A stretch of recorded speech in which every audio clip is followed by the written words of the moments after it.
Good morning, TGIM. It's 9/11. We will never forget. At the same time, we can't dwell on the past, right? We got to keep moving forward, right? Life is always striving for familiarities and certainty and ease, isn't it?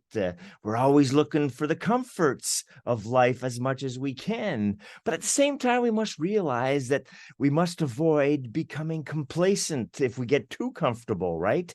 Because that can become a recipe for stagnation and then we don't grow anymore. Because life is about evolving, it's about growing, right? It's about somehow getting a little bit better than we were yesterday without necessarily competing with all the Joneses out there.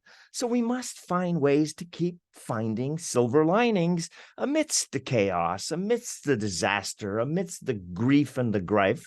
Otherwise, life just ain't as much fun, right? So it behooves us as best as we can, as much as we possibly can with our loved ones, to look again. Sometimes we might feel buried, but maybe we're just being planted, right?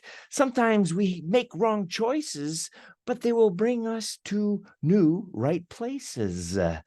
Sometimes the greatest riches is when we are content with what we have and stop the striving, right? And then the more we give, the more we can actually receive. To gain control, sometimes we just have to let go. And to move forward, sometimes we need to step back. It's about challenging conventional thinking and sometimes the counterintuitiveness of certain things that we go through, if we can see it and look for it, will allow us to actually move upward and be more uplifted in a growth and an evolution, right?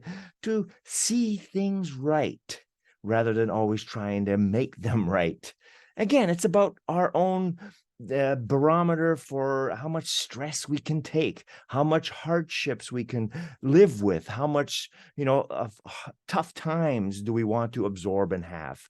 If it gets heavy, sometimes lighten the load, right? And be open, be more open to do new things, to have hope, to be the better version of who we can be so that we can give more better. What do you think? Another Monday to look back for a second, but keep looking forward for the most and best that we can. Yes, have yourself an awesome day and a more fantastic week than you can ever imagine, at least a bit better than last week. Cheers and ciao.